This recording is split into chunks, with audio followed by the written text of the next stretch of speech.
Assalamualaikum warahmatullahi wabarakatuh. Perkenalkan, nama saya Zikri Eleganino. Saya mahasiswa Universitas Muhammadiyah Riau, Prodi Pendidikan Informatika dengan NIM 230601003. Baiklah, di sini saya ingin membahas mata kuliah pengantar teknologi informasi dengan materi komputer yang dibimbing langsung oleh Ibu dosen Dr. Fitriani M.Com. Apa sih arti komputer? Komputer berasal dari bahasa Latin yaitu computare, yang artinya menghitung. Dan secara umum, komputer adalah sekelompok alat elektronik yang terdiri atas perintah input, alatnya mengolah input, dan peralatan output yang memberikan informasi serta bekerja secara otomatis.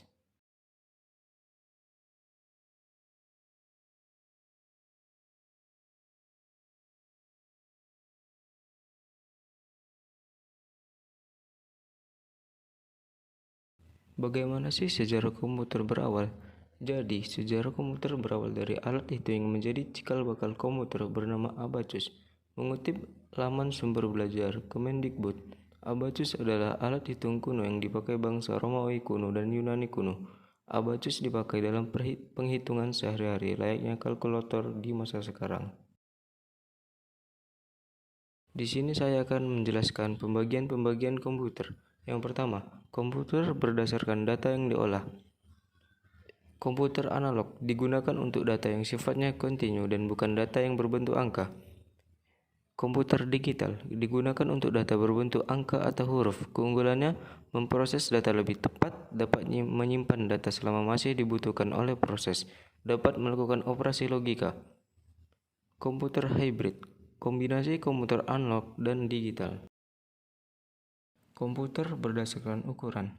Yang pertama, mikrokomputer, mini komputer, small komputer, medium komputer, large komputer, superkomputer. Komputer berdasarkan kegunaan memiliki dua pembagian, yaitu special purpose komputer, yaitu komputer yang dirancang untuk kebutuhan khusus. Program tertentu sudah tersimpan di dalam komputernya. Dapat berupa komputer analog maupun digital. Umumnya adalah komputer analog. Yang kedua, general purpose komputer, yaitu komputer yang dirancang untuk menyelesaikan bermacam-macam masalah. Dapat berupa komputer analog maupun digital. Umumnya adalah komputer digital. Baiklah, kita memasuki komputer generasi pertama dari tahun 1946 sampai 1959. Dengan spesifikasi, sirkuitnya menggunakan vakum tube, program dibuat dengan bahasa mesin, ukuran fisik komputer sangat besar dan cepat panas.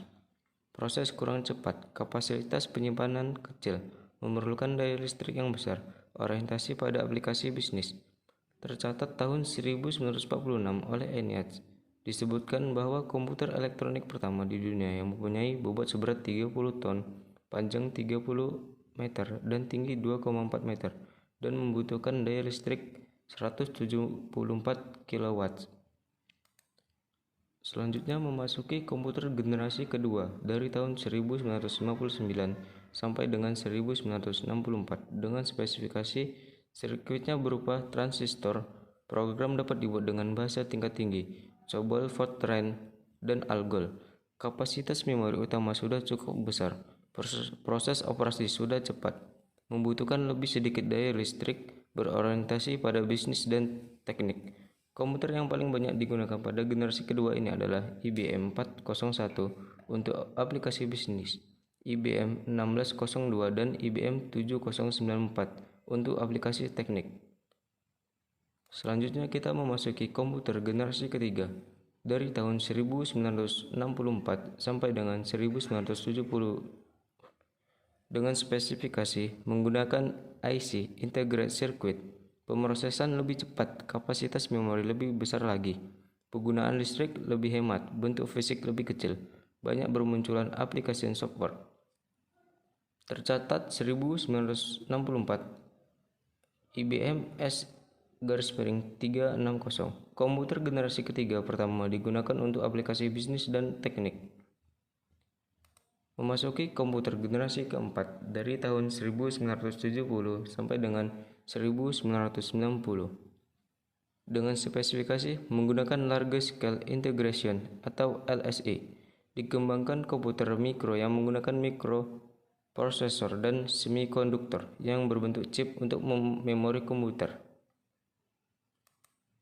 Memasuki komputer generasi kelima sejak 1990-an dengan spesifikasi menggunakan Verilog-Scale Integration atau VLSI, adanya mikroprosesor dan semikonduktor.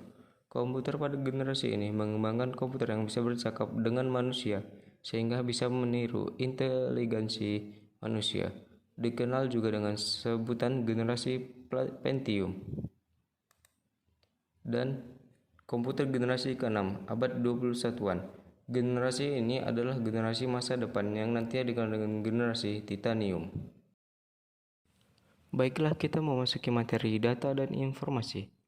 Data ialah sesuatu yang belum mempunyai arti bagi penerimanya dan masih memerlukan adanya suatu pengolahan. Dan informasi adalah hasil pengolahan dari sebuah model, formasi, organisasi, ataupun suatu perubahan bentuk dari data yang memiliki nilai tertentu dan bisa digunakan untuk menambah pengetahuan bagi yang menerimanya. Sistem komputer terdiri dari 3, yaitu hardware, peralatan fisik dari komputer itu sendiri, peralatan yang secara fisik dapat dilihat, dipegang, ataupun dipindahkan. Software, suatu prosedur pengoperasian dari komputer itu sendiri, ataupun pembagian prosedur dalam pemrosesan data yang telah ditetapkan sebelumnya. Brainware ialah orang-orang yang bekerja secara langsung dengan menggunakan komputer sebagai alat bantu, ataupun orang-orang yang tidak bekerja secara langsung menggunakan komputer, tetapi menerima hasil kerja dari komputer yang berbentuk laporan. Perkembangan teknologi komputer. Komputer yang kita kenal saat ini adalah hasil pengembangan teknologi elektronika dan informatika, sehingga bentuk komputer yang asalnya berukuran besar dan membutuhkan tempat yang besar sekarang berbentuk kecil dengan kemampuan yang besar. Kemajuan industri komponen elektronika, integrated circuit, telah mendorong terciptanya berbagai perangkat chip IC yang beragam dan mendukung berbagai keperluan pembuatan produk elektronik. Kemajuan teknologi elektronik tidak terlepas dari adanya kemajuan di bidang pengetahuan dan pengolahan bahan semikonduktor, khususnya silikon. Mungkin hanya ini yang bisa saya sampaikan. Kekurangan dan kelebihannya saya memohon maaf karena saya masih dalam tahap pembelajaran. Saya akhiri, wabillahi taufiq wal hidayah. Assalamualaikum warahmatullahi wabarakatuh.